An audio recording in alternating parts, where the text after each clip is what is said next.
السلام عليكم ورحمة الله وبركاته. يوتيوب channel ka igu socotiin waa Maslax Sacco. Fadlan haddii hore ay la joogtay like and share to dhankaaga, haddii aad channel-ka ku cusubtaan subscribe to dhankaaga. Maanta muuqaalkani waxaan rabaa inaan kaga hadlo hababka aad ku baran karto luqadda Ingiriiska. Luqadda Ingiriiska waa luqadda kaliya maanta oo international ah dunida oo dhan looga hadlo oo loo baahan yahay qof kastaba inuu barto.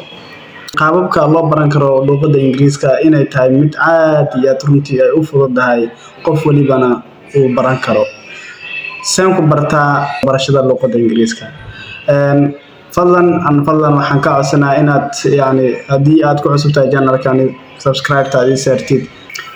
waxaan kugu sheegi doonaa qaababka aad ku baran karto luqadda Ingiriiska. Luqadda Ingiriiska waxaad ku baran kartaa haddii aad sameyso intaan ku sheegi doono. intaan ku sheegi doono waxaa ka mid ah marka waa inaad heshaa waqtiga.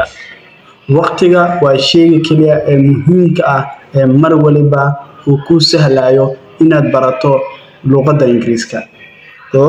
waa inaad heshaa material ama agabkii looga talagalay inaad ku barato Ingiriiska.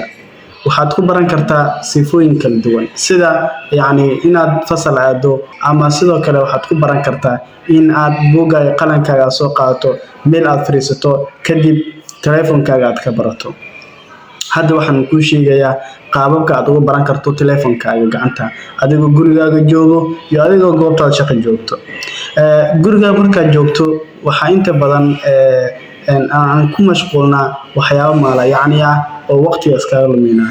laakiin haddii aad waqtigaaga si fiican u maareyso oo teleefankaaga gacantaada ama computerkaaga soo qaadato buugga iyo qalankaaga soo qaadato, waxaad baran kartaa luqadda Ingiriiska.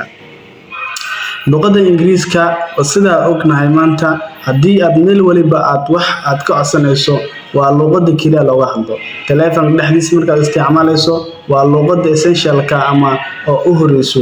haddii shaqo aad raadinayso luqadda la isticmaalo waa ayada. anywhere markaad wax aad sameynayso waa luqadda kaliya la isticmaalo ee dunida dacaladeeda maanta aan joogno.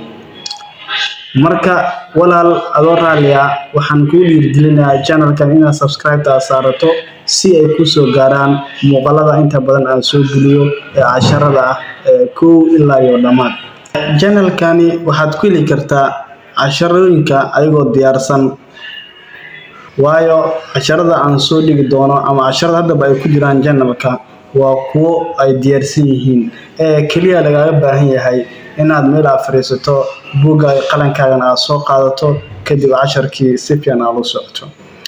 casharada intay socdaan lama rabo waxyaabaha oo interference la yaqaano, waayo markaa wax baranayso waxaa la rabaa inaad concentration-kaaga oo dhan xiisadaas ama casharkaas aad saartid ayaa loo baahan yahay haddii la yiraahdo.